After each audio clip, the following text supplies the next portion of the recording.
Oi, gente, tudo bom? Professora Camila aqui falando. E hoje eu tô aqui para corrigir com vocês as questões de língua portuguesa do nosso primeiro simulado, tá certo? Então vamos lá, que tem muita coisa aí. Primeira questão, a questão do Colégio de Aplicação de 2015.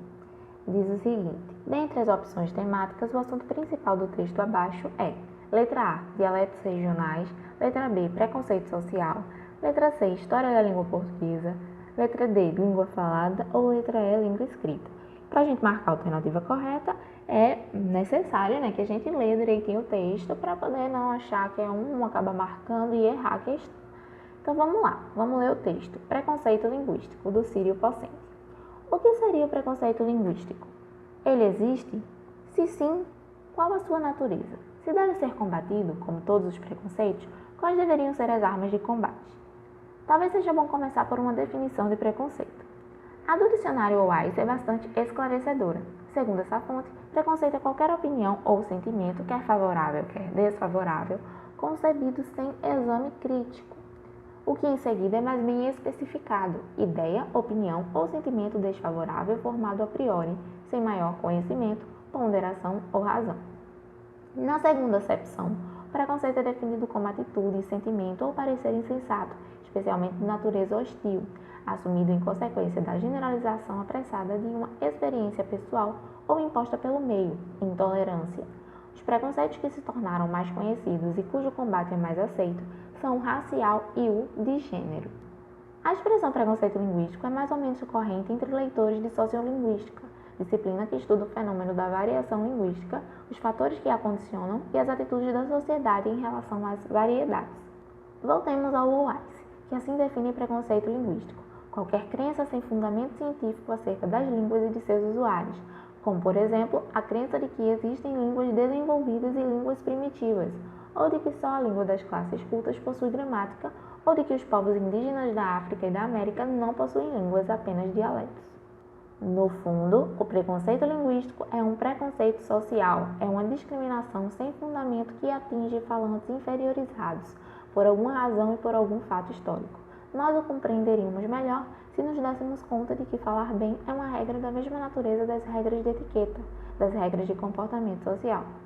Os que dizemos que falam errado são apenas cidadãos que seguem outras regras e que não têm poder para ditar quais são as elegantes. Isso não significa dizer que a norma culta não é relevante ou que não precisa ser ensinada.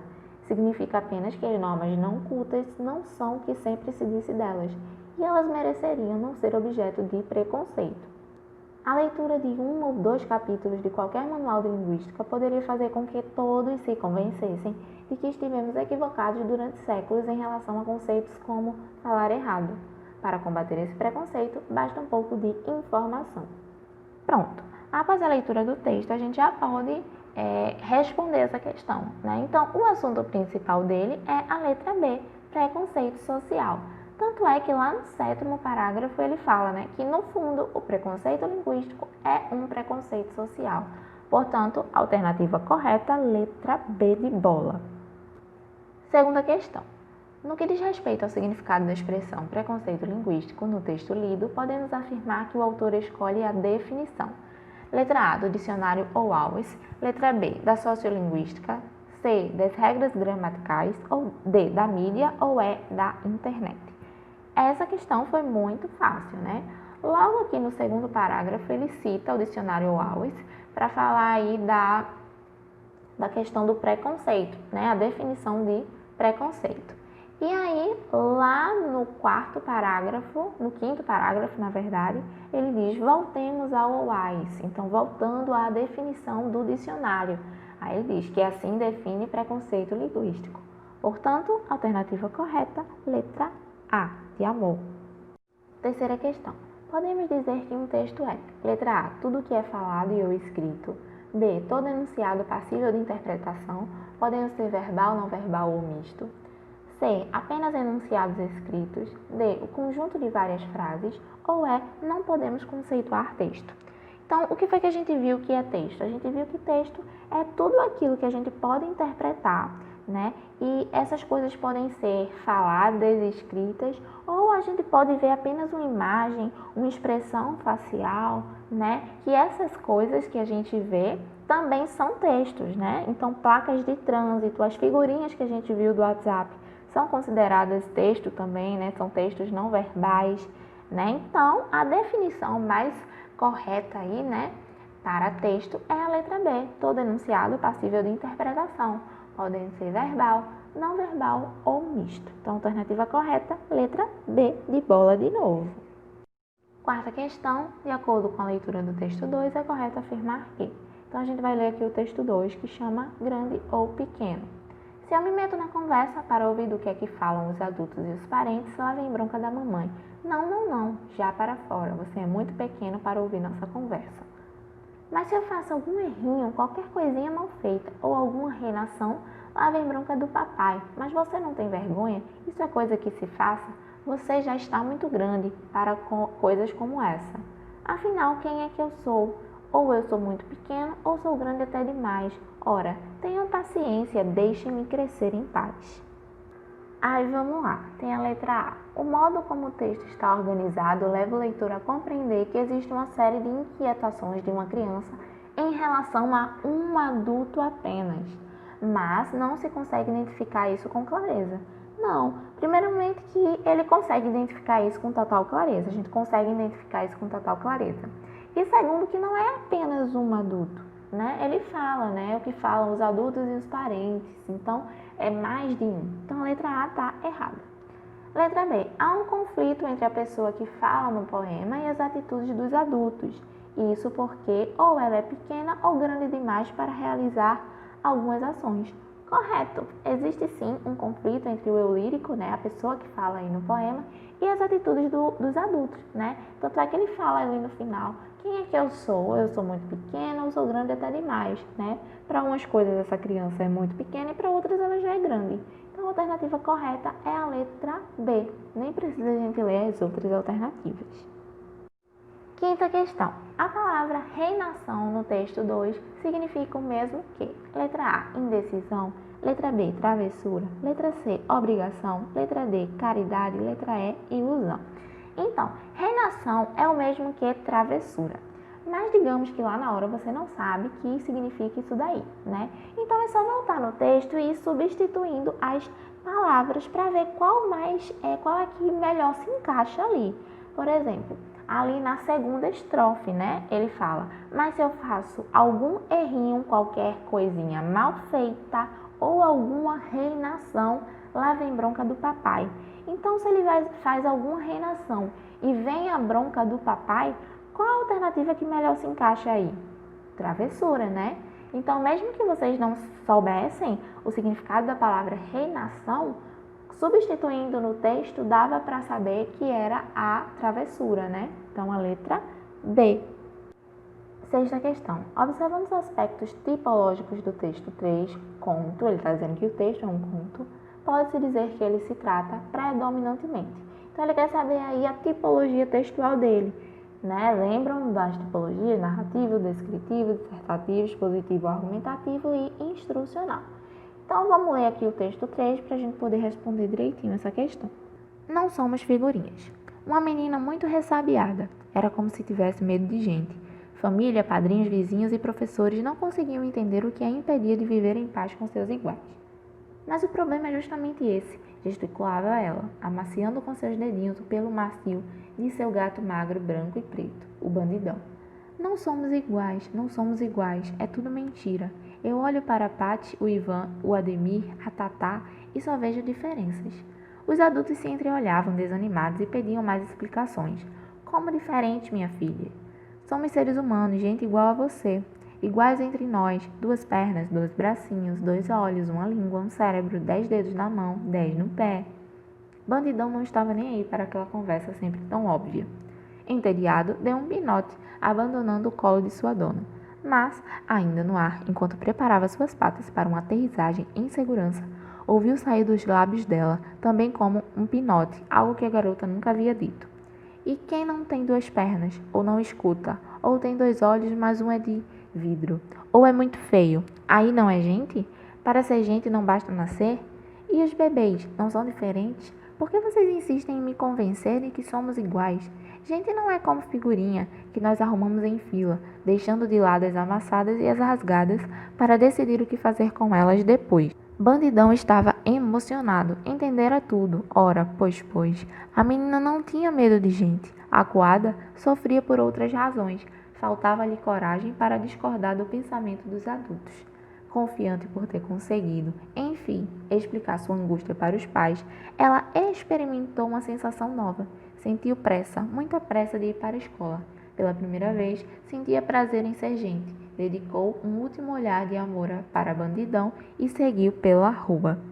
Então vamos lá, né? De acordo com os aspectos aí tipológicos do texto, o que é que a gente pode dizer sobre ele aí, né? Letra A, que é um texto narrativo no qual se observa a prevalência da instrução. Ora, se ele é um texto narrativo, ele não vai instruir, né? Isso seria um texto instrucional. Letra B, de um texto narrativo, no qual se vê a narração de um acontecimento. Isso, textos narrativos contam uma história, contam um acontecimento, narram um acontecimento. Então, a alternativa B é a alternativa correta. Sétima questão. Considere as assertivas seguintes sobre o texto 3 e marque a correta. Letra A. Uma menina muito ressabiada. Era como se tivesse medo de gente. Isso quer dizer que se trata de uma garota segura e ousada. Não, se ela tinha medo das pessoas, né, ela não era segura. Muito pelo contrário, ela era insegura. Letra B. Bandidão não estava nem aí para aquela conversa sempre tão óbvia. Ou seja, o gato não estava se importando com um assunto tão difícil.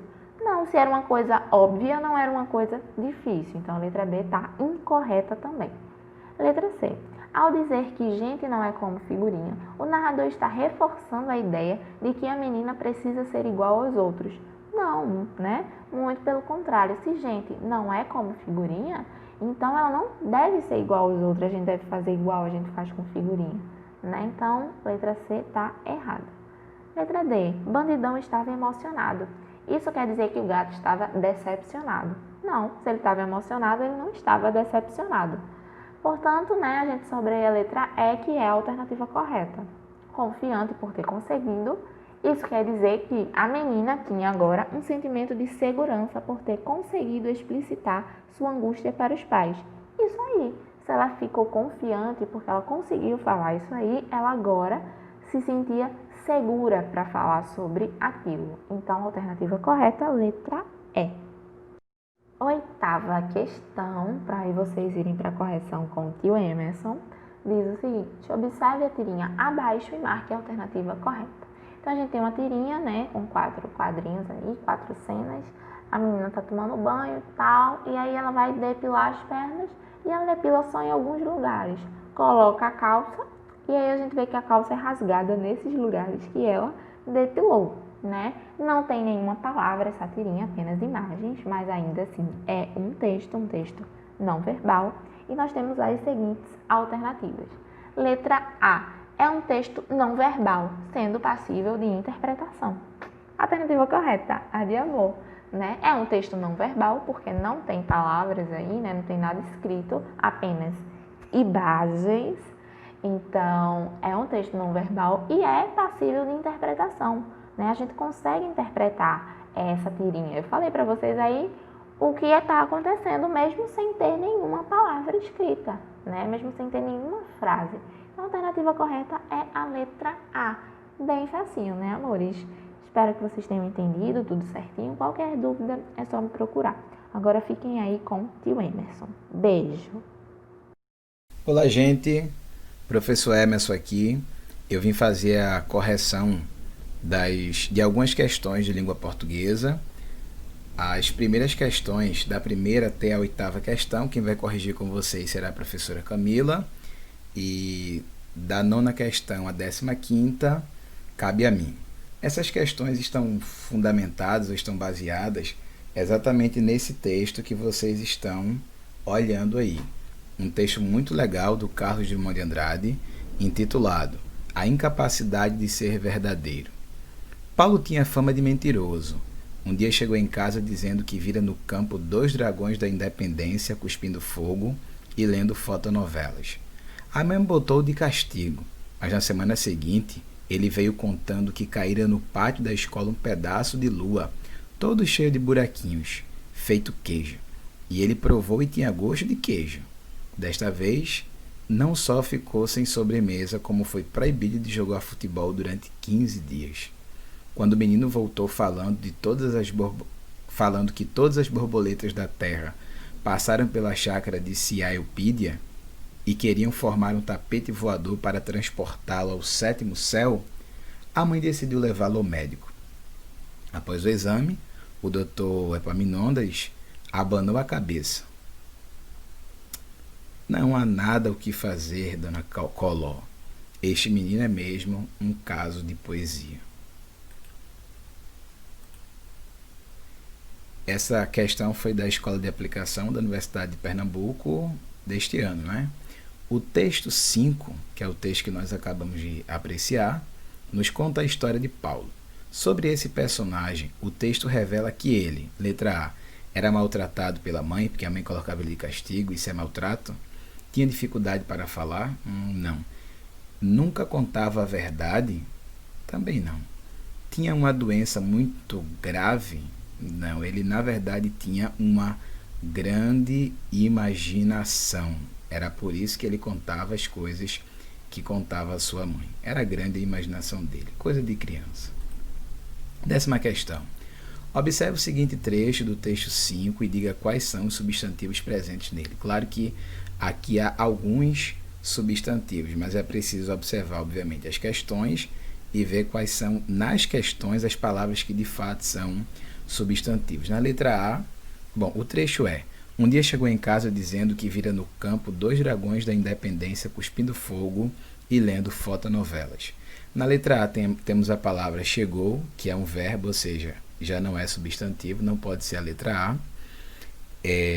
Na letra B, temos a palavra campo e dragões, 2 substantivos. Na letra C, temos dizendo e campo, dizendo é verbo. Na letra D, temos cuspindo, que é um verbo, né, no particípio, e fotonovelas, que é um substantivo. Na letra E, temos fogo, que é substantivo, mas temos lendo, que é um verbo, que está no modo gerúndio, na forma nominal gerúndia. Sendo assim, a alternativa correta é a alternativa B, campo e dragões. São 2 substantivos. Na 11ª questão, segundo o médico, Paulo era um caso de poesia por quê? Letra A, ele vivia no mundo da ficção, que é o mundo da poesia. Letra B, ele, como os poetas, tinha dificuldade de falar a verdade. Letra C, ele tinha uma doença típica de quem gosta de poesia. Letra D, como vemos nos poemas, ele só falava em versos. Letra E, sua mãe o tinha educado para que ele fosse um poeta. A alternativa correta é a alternativa A. Ele vivia no mundo da ficção, que é o mundo da poesia. Um belo mundo, mas não é o mundo da realidade. 12ª questão, releia. Um dia chegou em casa dizendo que vira no campo 2 dragões da Independência cuspindo fogo e lendo fotonovelas. O termo destacado, que é o termo vira, o verbo vira, o verbo vir, na verdade o verbo ver, no pretérito mais que perfeito. O termo destacado tem o mesmo sentido de, naturalmente, tinha visto. Vir é a mesma coisa que tinha visto. 13ª questão. No trecho, desta vez, Paulo não só ficou sem sobremesa, como foi proibido de jogar futebol durante 15 dias, há um verbo em forma nominal. Qual é? Veja, nós temos desta vez, não só ficou, temos o verbo ficar aqui, que está flexionado, ou seja, não está numa forma nominal, sem sobremesa. Como foi proibido? Foi proibido. Proibido está na forma participial, não é? participial. Lembrando a vocês que as formas nominal são infinitivo, quando os verbos terminam em ar, er, ir ou or, né? Or. O gerúndio, quando termina em ando, endo, indo. E o particípio, que é quando o verbo termina em ado ou ido. Lembrando que no particípio não tem edo, tá? É ado ou ido. E essa é a maneira de o particípio aparecer nos verbos que estão no particípio regular, tá? Particípio regular termina com ado ou ido. Questão do número 14. Os verbos no modo indicativo expressam uma ação que provavelmente acontecerá. Os modos subjuntivos expressam a possibilidade, e do modo imperativo uma ordem, um conselho ou um pedido. Quando o menino voltou, falando que todas as borboletas da terra passaram pela chácara de Eupídia. A partir da leitura do trecho acima, podemos dizer que o verbo passar, né, passaram, que está obviamente flexionado, né, passaram no pretérito aqui, está em que modo? Imperativo, subjuntivo, modo verbal, indicativo, nenhuma das opções. Bom, só há 3 modos verbais, né? Indicativo, subjuntivo e imperativo. Naturalmente, o verbo está flexionado, ou seja, conjugado, portanto, ele precisa estar em um desses 3 modos verbais, né? Que no caso aqui é o modo indicativo, porque a ação que está sendo escrita expressa uma certeza, a certeza de que o menino realmente tinha visto aquilo que viu, e ele fala com essa certeza, não com dúvida, mas com certeza. Isso aqui é uma questão do Êxito 2020. Leia o seguinte trecho: não há nada a fazer, Dona Coló, este menino é mesmo caso de poesia. Foi a frase do médico, né? Pede-se o seguinte: aponte um verbo e um substantivo respectivamente. A palavra respectivamente significa na mesma ordem. Então, nessa ordem, vocês têm que apontar verbo e um substantivo, que foram, obviamente, retirados da frase. Na letra A temos um é e este, verbo. Ok. Mas este é um pronome, não é um substantivo. E a gente procura um verbo e um substantivo na sequência. Letra B, não e fazer. Primeiro a gente tem um advérbio de negação, depois a gente tem um verbo. Não é a ordem sequencial, verbo substantivo. Na letra C temos o verbo a, né? Verbo haver, e depois temos o substantivo poesia. Portanto, essa alternativa é a alternativa correta. Na letra D temos um, que no caso aqui, obviamente, não é verbo, e coló, que até é substantivo, não é um substantivo próprio, mas não é, obviamente, a nossa resposta. E aqui a gente tem o verbo fazer e depois temos o a. O a que, neste caso, também, obviamente, não exerce a função de substantivo. De maneira que a alternativa correta é a alternativa C. Primeiro nós temos o verbo haver, depois o substantivo poesia. Até a próxima.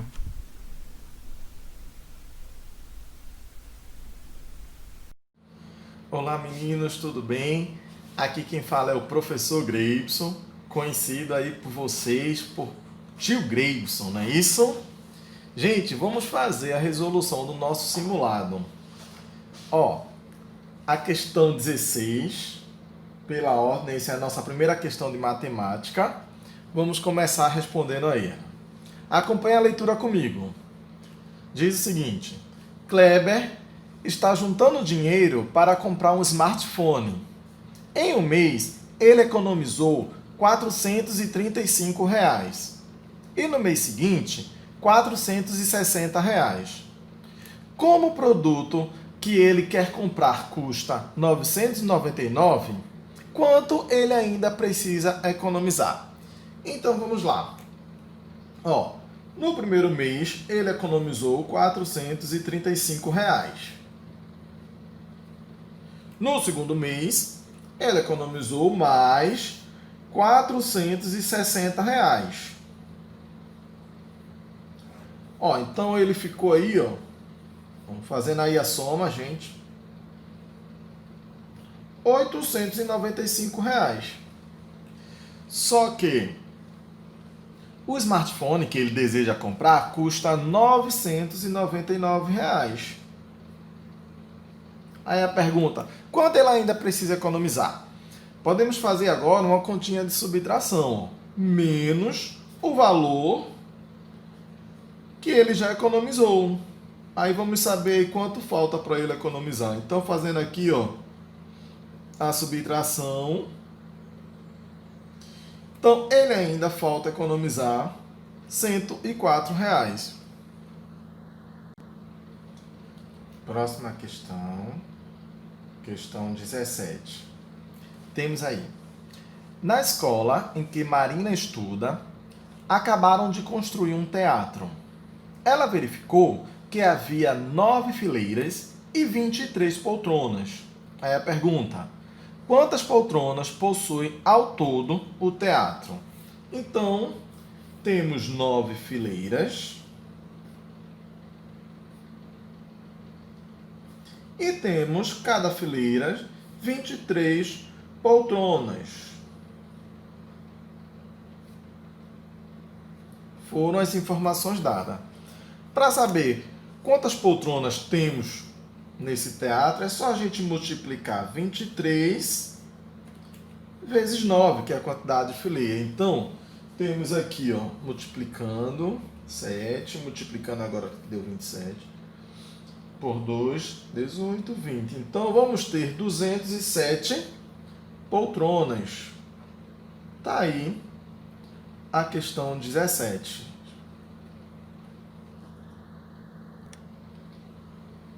Ótimo, vamos agora para a questão 18. A questão 18 diz o seguinte: Marcos e 3 amigos foram a uma lanchonete e o valor total da conta foi R$ 48,80. Tá aqui do lado, tá? R$ 48,80.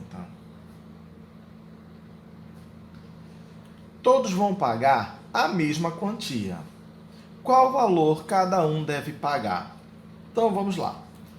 Marcos e mais 3 amigos. Então eu vou pegar o 48,80 e vou dividir por 4. Para a gente tirar essa vírgula daqui, eu posso correr 2 casas para a direita. E aqui eu corro 2 casas para a direita e acrescento 2 zeros. Então agora eu tenho 4.880 dividido por 400. Vamos fazer a divisão. 488 dividido por 400 dá 1. 1 vezes 400 dá 400. Para 488, ficou aqui 88. 88 não dá para dividir por 400, eu baixo aqui o 0, 880 dá. Vai dar 2. 2 vezes 400, eu vou ter 800. 800 para 880, vai ficar o quê? 80. 80 não dá para dividir por 400. Não tem mais como baixar, eu acrescento um 0 e aqui eu coloco uma vírgula. 800 dividido por 400 dá 2. 2 vezes 400 dá 800. 800 para 800, nada. Então, quer dizer que fica para cada um dos amigos de Marcos R$ 12,20. Próxima questão agora, a questão 19. Diz o seguinte: o supermercado Compre Agora realizou uma promoção de sucos e vendeu 2.476 caixas. Foram vendidas 101.352 caixas de suco de laranja e 1.124 caixas de suco de uva. Aí a pergunta diz: quantas caixas de suco de laranja foram vendidas a mais do que as de uva? Então a gente vai pegar aqui, 1.000 352, que é a quantidade de caixas de suco de laranja, menos 1.124, que é a quantidade de caixas de suco de uva. E vamos fazer a subtração. Então, fazendo aqui, ó, pegando aqui, 2 dá 8, tirou aqui dá 2 e 2, pronto. Tá aqui, gente. Então, foram vendidas 228 caixas de laranja a mais. Aqui é a resposta.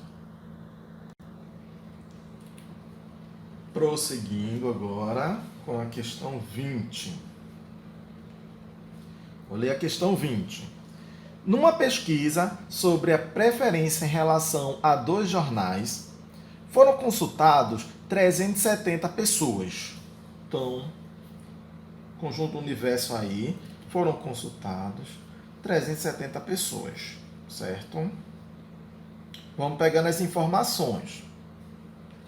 E o resultado foi o seguinte: 250 delas leem o jornal A. Então, o jornal A, 250 pessoas leem. 180 leem o jornal B. Então, B, temos aí 180. Agora ele diz que 60 leem os 2 jornais. Então, a gente viu que a interseção de B foi aquilo que a gente estudou, que são os que leem tanto o jornal A quanto o B, são 60 pessoas. Certo? Aí ele quer saber, pergunta-se, quantas pessoas leem apenas o jornal A? Você tem aqui que A são 250 pessoas, mas que dessas 250 pessoas tem 60 que leem A e B. Ele quer saber quantas leem apenas o A. Vocês podem fazer aquele diagrama, vocês lembram? Se caso quisessem saber outras informações. Ó, aqui o conjunto das pessoas que lê o jornal A, aqui o conjunto das pessoas que lê o jornal B. Você sabe que 60 lê tanto o jornal A quanto o jornal B. Para saber quantos leem apenas o jornal A, então é só você pegar 250 menos 60. Então, que vai dar o quê? 190. Então, aqui dentro, ó, 190. Aqui são os que leem apenas o jornal A. Então, a resposta está aí, gente. 190. Vamos agora aqui para a questão 21. A questão 21 diz o seguinte: dados conjuntos A, que é 0, 1, 2 e 3. E o conjunto B, 0, 2, 3 e 5. Aí ele pede, determine a união de B. Ó, como a gente estudou, você vai unir os 2 conjuntos e dos que são iguais, vocês não precisam repetir. Não foi isso que o tio falou? Então, você vai pegar aqui, ó, o 0, o 1, o 0 tem aqui não precisa repetir, então eu tenho 1, o 2 eu tenho aqui que não precisa repetir, o 3 e o 5. Então tá aqui, gente, a união de B, 0, 1, 2, 3 e 5. Questão 22.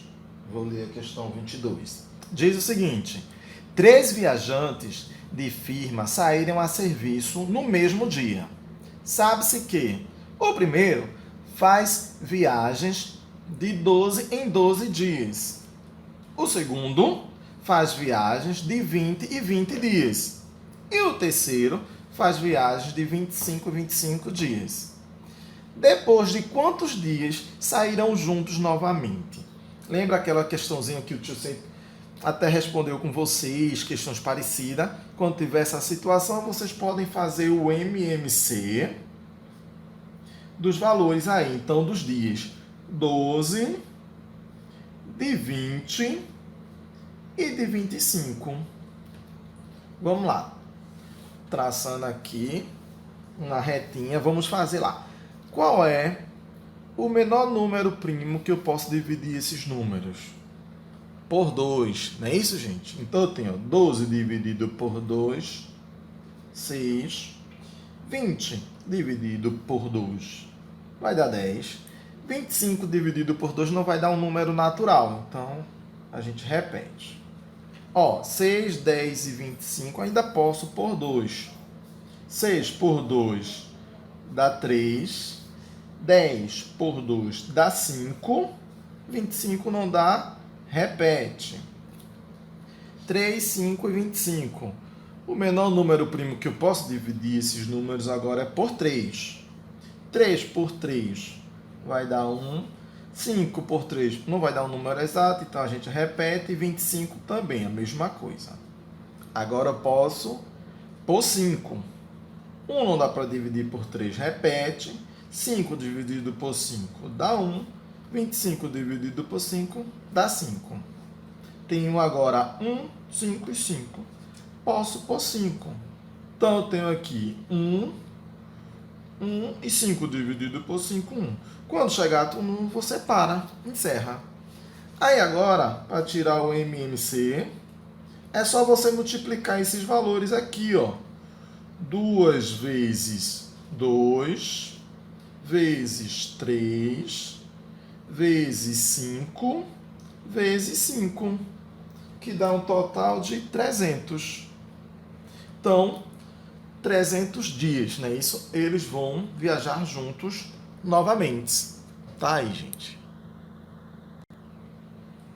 Agora, a questão 23. A questão 23 diz o seguinte: vovó foi viajar com a turma da melhor idade do bairro. O número de pessoas está entre 60 e 100, tá? Não sei quantos tem ainda. Quantos haviam na viagem? Se podemos contar as pessoas de 8 e 8 e 10 e 10. Então vamos lá. A estratégia que a gente pode fazer é o seguinte: se a gente pode contar de 8 em 8, vamos ver os múltiplos de 8. Então eu tenho aqui 0, 8, 16, 24, 32, o próximo, 40, 48, 56, 64, 72, 80, 88, o próximo vai passar de 100. Temos aqui os múltiplos de 8. E vamos ver aqui os de 10, os múltiplos de 10. Temos aqui 0, 10, 20, 30, 40, 50, 60, 70, 80, 90, 100. Vocês percebem que aqui, vamos ver os múltiplos comuns. Entre eles, eu tenho aqui o 40 e tenho aqui o 80. Só que diz que está entre 60 a 100 o número de pessoas. Então, o múltiplo comum que tem aqui entre 60 e 100 é 80. Então, logo, tem 80 pessoas nesta viagem da melhor idade. É isso aí, gente.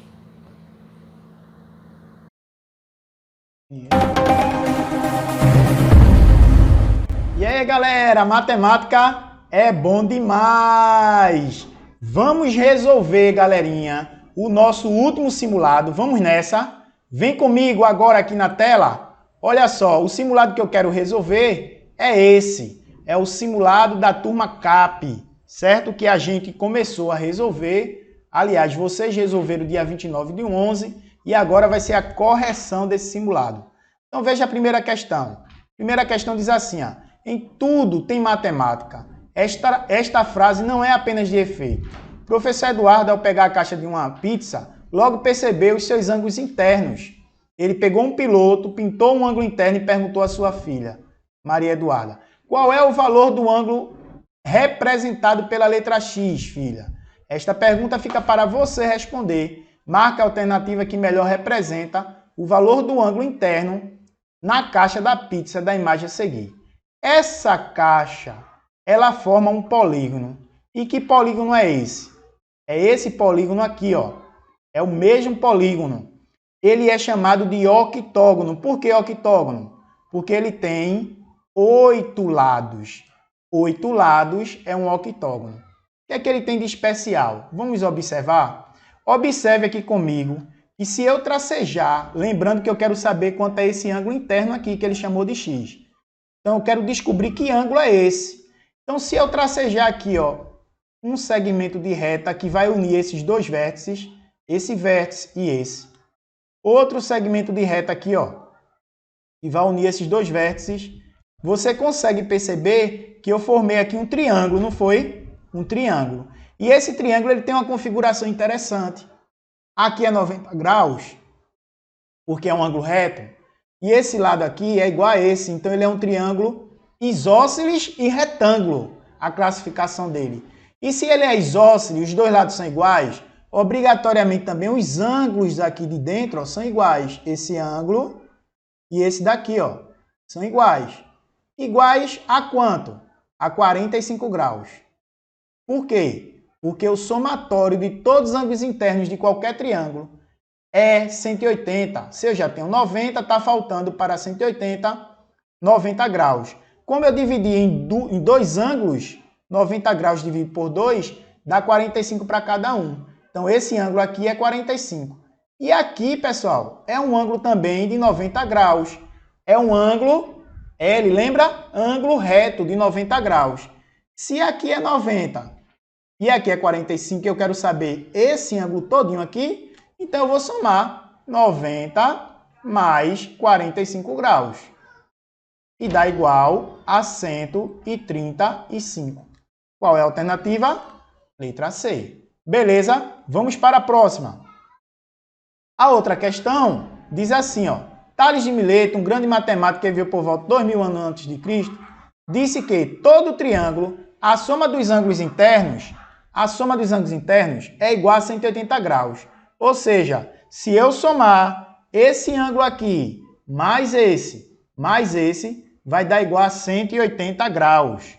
Então, nesse caso, para saber que ângulo é esse, eu preciso simplesmente dizer que se eu pegar 180 e tirar 35, eu vou encontrar aqui, ó,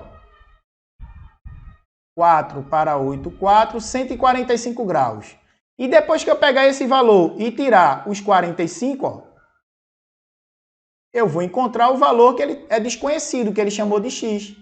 Aí vai dar igual a 100 graus. Ou seja, a resposta é letra E. Beleza, pessoal? O valor desse termo desconhecido tem que ser 100, porque a soma desses três valores tem que dar 180. Em qualquer triângulo, a soma dos ângulos internos vale 180 graus. Beleza?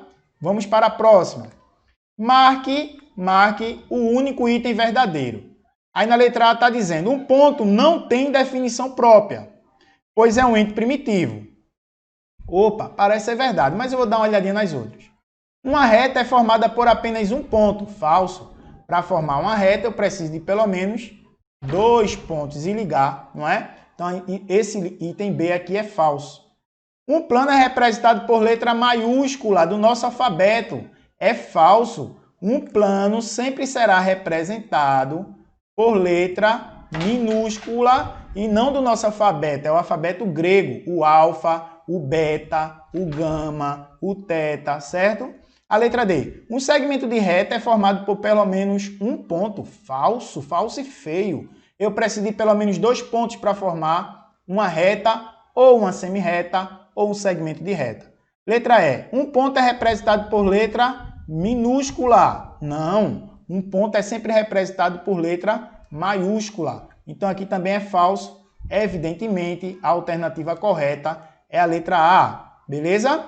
E a questão 27 diz assim: observe o triângulo abaixo e diga qual o seu nome quanto aos seus lados e ângulos. Então, observe que eu tenho um triângulo que tem 3 lados diferentes, logo ele é chamado de triângulo escaleno com relação aos seus lados. E eu tenho aqui um ângulo de 90 graus. Se é um ângulo de 90 graus, ele é chamado de retângulo. Retângulo. Se ele é retângulo e escaleno, qual é a alternativa que eu marco? Triângulo, retângulo e escaleno, letra E. Beleza? E agora a questão 28. A questão 28 diz assim: o notebook do curso esse tem uma tela especial. Você poderia marcar o item que corresponde à melhor característica da figura representada por esta tela? Olha, notebook do curso êxito, a logomarca. E aqui o professor Greibson, a tela é um retângulo, vê só. A tela é um retângulo. Se é um retângulo, o que é que eu tenho no retângulo? Aqui eu tenho os ângulos de 90 graus e eu tenho também os lados diferentes. Esse lado é diferente desse. Então, os ângulos do retângulo valem 90 graus, os ângulos internos, e os lados do retângulo são diferentes. Qual é a alternativa? A tela é um retângulo, ela possui todos os ângulos internos medindo 90 e os lados diferentes, letra C, beleza? Não é um paralelogramo, não é um triângulo, não é um trapézio. E aqui ele disse que o ângulo interno era 30, é falso, né? Então as outras são falsas. A letra C de Cristo é a alternativa correta. Vamos para a questão 29. Questão 29 diz assim: o sólido representado na figura faz lembrar uma bola de futebol. Olha aqui a bola de futebol. O nome dos polinhos das faces desse sólido que estão visíveis na figura. Essas faces aqui, ó. Essas faces. Então aqui eu tenho 1, 2, 3, 4, 5 lados. E aqui eu tenho 1, 2, 3, 4, 5, 6 lados. Então esse polígono aqui é um hexágono. Esse aqui é um pentágono. Pentágono e hexágonos, letra D. Só é marcar e ir para o abraço. A questão 30. Questão 30 diz assim, ó. Um ângulo é medido em graus, minutos e segundos. É sabido que 1 grau tem 60 minutos e 1 minuto tem 60 segundos. Sendo assim, resolva a expressão abaixo. Ele quer que eu resolva essa expressão daqui. 90 graus, tirando 78 graus e 40 minutos. Pessoal, aqui está em minutos. Então, eu tenho que pegar esse 90 graus e fazer ele ficar com cara de minutos. Olha, 89 graus e 60 minutos. Por quê? Porque 1 grau é 60 minutos. Aí eu deixei com a mesma cara do outro para fazer a subtração e ir para o abraço. Olha só, 60 tirando 40, eu já sei que dá 20. 20 minutos. 89 tirando 78, 9 menos 8 dá 1 e 8 menos 7 dá 1. 11 graus e 20 minutos. Letra D. Letra D, pessoal. E assim a gente encerra a correção desse simulado 1, ao qual você deve ter aí tirado uma nota muito boa. Vamos para frente, vamos estudar, que muita gente está se preparando, mas nós vamos alcançar o êxito. Até a próxima!